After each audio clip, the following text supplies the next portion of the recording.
What's going on, guys? So I am out here at the reserve at Canyon Lake. It's a beautiful area, absolutely gorgeous. And in front of me, they have this really awesome cutaway of the new 2022 Toyota Tundra.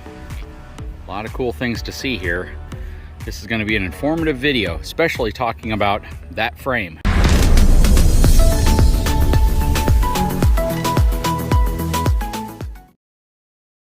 All right, guys, so we have Mr. Craig Herring here with us. He is, I'll actually let you introduce yourself. Hi, I'm Craig Herring. I'm the Senior Engineering Manager of a Powertrain Control and Evaluation team.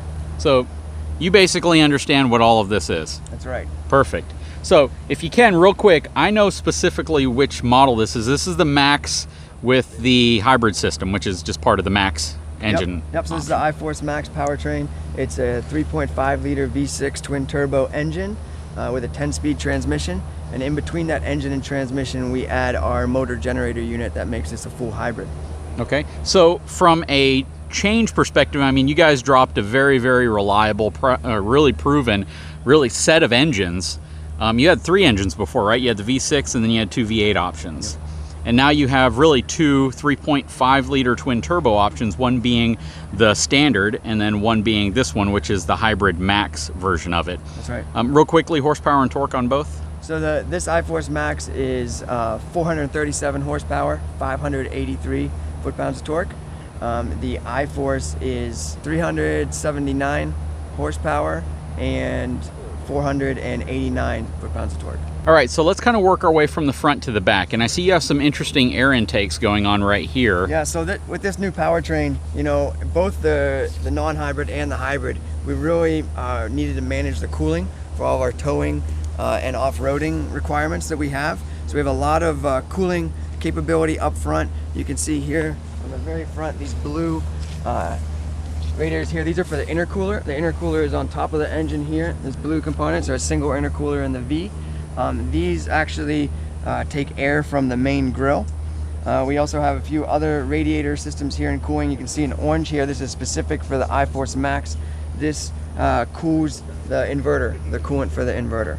Okay. It's interesting because the radiator on this thing is huge. That's right. It really is huge. And I was talking to one of the other gentlemen from Toyota a little earlier, and you know, we talked about weight savings versus moving weight around. And I understand that truck manufacturers are always looking for ways to shave weight off of their vehicle because it does a couple things. It lets you reinvest that weight somewhere else, but it also allows you to stay competitive with payload and cargo capacity. That's right. That's right. And you know, what I've seen so far is there are weight savings I've seen on the truck, especially when you look at the use of aluminum, the aluminum bumpers, the aluminum hood, doors, things like that.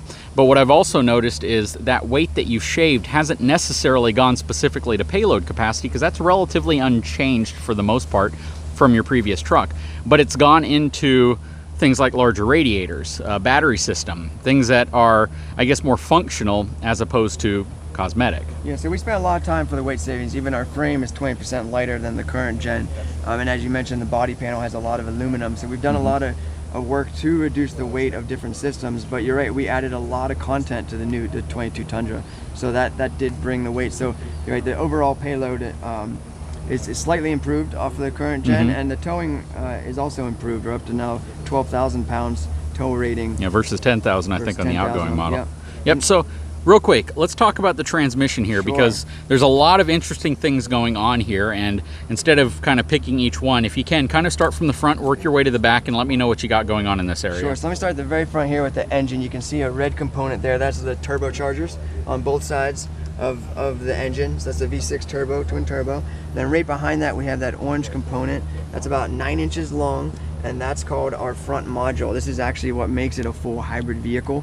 Inside that orange component, we have a motor generator, a single motor generator, and a disconnect clutch. That disconnect clutch is located right between the engine and the motor generator. So if that clutch is open, the engine can turn off, and this can drive in full electric mode by just using that motor generator.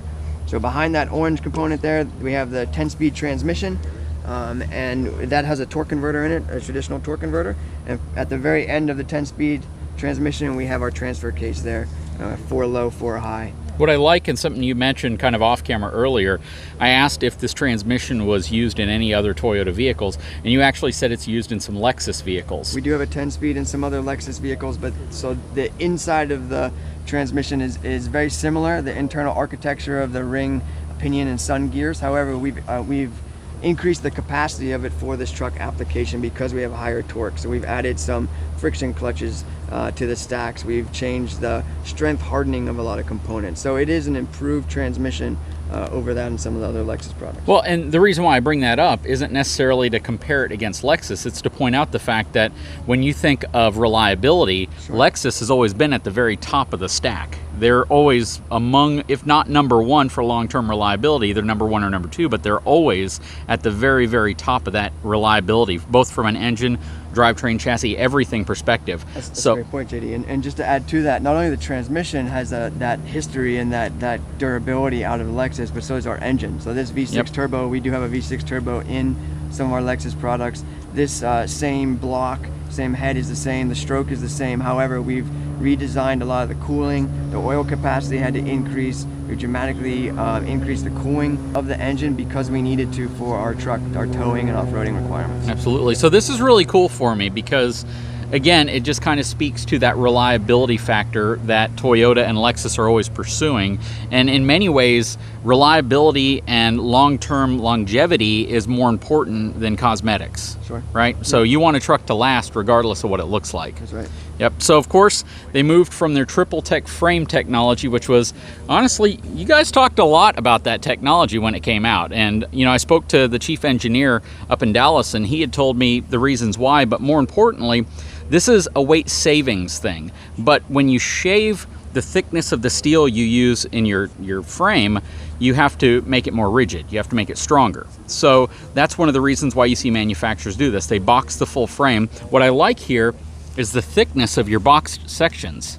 That's actually impressive because I've looked at even some 3/4 tons and they don't have boxed sections as thick as that. And you can see we have some new processes on our frame, especially here in the kick. So you can see there's these seams. So that each seam is welded a different strength steel around that to make it stronger. So it's like a mixture between high strength steel, probably ultra high strength steel, and mild steel in some areas. That's I'd right. imagine and as some well. of them are all different gauge, different thicknesses as well, but to make it really strong and really rigid. Yep. So what I like to consider this versus like an open C channel, this is more of an engineered frame design versus a C channel, which is a very crude design in terms, because you're just basically bending a flat piece of steel into a C shape. Versus this, everything has to be engineered perfectly to fit, but you have the flexibility of using variable gauges of thickness in different areas where you need strength and where you need weight savings. Very cool. right. Then coming to the back here, kind of, I guess we'll start right here. What's going on? I know this one has the airbag system, but how does that airbag system operate specifically? So you can see some of the blue components first. This is our new linkage system, new suspension. So we went from changing from a leaf suspension to this linkage suspension. So you can see some really big components in there. Oh, that sway bar is huge. Sway bar in the rear is huge, yep. And it goes from very far end side to side so that you have less roll. This system itself, you can see, has the air suspension over the coil springs. Oh, so real quick, I want to pause you there because one thing I misunderstood at the Dallas event was I thought you would still get coil but with airbags, but this is actually an air suspension. It replaces the coil springs completely. That's correct. That's okay. Correct. So in some of the other trucks you can see in the same location would be the coil springs, but when you get the airbags, the coil springs are removed and you get the airbag in the exact same location. And that's an interesting airbag design too. Okay, working our way back. So This is the battery system. The battery. So this is the high voltage battery. It's located under the rear passenger seat, or under the rear seat. I'm sorry. It's a 1.87 kilowatt hour battery. It's a nickel metal hydrate battery, 288 volt. We chose the nickel battery for the durability again of our pickup trucks. It's a proven battery in a lot of our other Toyota products, so that's it really stands up for the towing and off-roading requirements again that our customers need. Yep. So again, this is another area I had an opportunity to talk to the chief engineer on. You are gaining some weight. Do you have any idea how much this weighs? This battery itself weighs about 110 pounds. Okay, so if this was lithium ion, you'd probably shave maybe 40 pounds, 30 pounds off of that, perhaps? Somewhere in that range. Depending on the size that you would need for the requirements. Yep. But if you ever have to replace this system out of warranty, because at some point this truck will have probably near 1 million miles on it, it'll be out of warranty, and it will be the owner's responsibility to replace the battery system, the cost would be significantly higher than a nickel metal hydride. And you even have the likelihood of servicing these batteries versus having to replace them versus, you know, typical lithium ion, right? That's right. All right, moving a little further back. So we have our transfer case, a little bit easier to see here. Is four-wheel drive transfer case. For low ratio is 2.6, and you can see the front propeller shaft that comes up into the front differential there. So we had heard a little bit more about the transfer case and the use of the chain that you have inside of it being significantly thicker or wider than most of your competition, right? That's right. It's a 1.75 inch wide transfer case chain. Which is actually bigger than our current generation Tundra transfer case chain. And I think it's even bigger or on par with what a lot of companies put in their 3/4 ton trucks. That's right. The air suspension, the back also has a manual option inside, so the driver can lower or increase the height. Excuse me. So that allows the driver, if they're off-roading, they want to increase the height a little bit in the rear end. They can bring that up. So even if you're towing, you have the ability to adjust the height, and it automatically does it, right? So if you're going to be towing, but if you do want it to go up a little bit higher, you want to control it, you can do it manually. You have the manual option. Okay, I did not know that. That was something that that wasn't explained at the previous event. So I was under the impression it was going to be all automatic, but yeah, it's really good to know that you have a manual option of raising and lowering.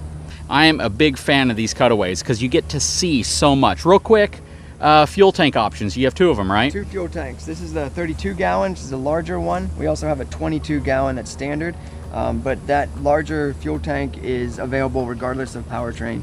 That's an optional. Any idea what driving range would be on that? Yeah, I know that'll be released later, so very cool. And only 1 gear ratio available? On the rear differential, only 1 gear ratio. It's a 3.31. Again, regardless of powertrain. What's the difference between gear ratio between the outgoing model and this one? The current generation Tundra has a couple different options. It has a lower gear ratio, but we found that this gear ratio is sufficient for both the non-hybrid and the hybrid because our transmission ratios are much different than the current gen.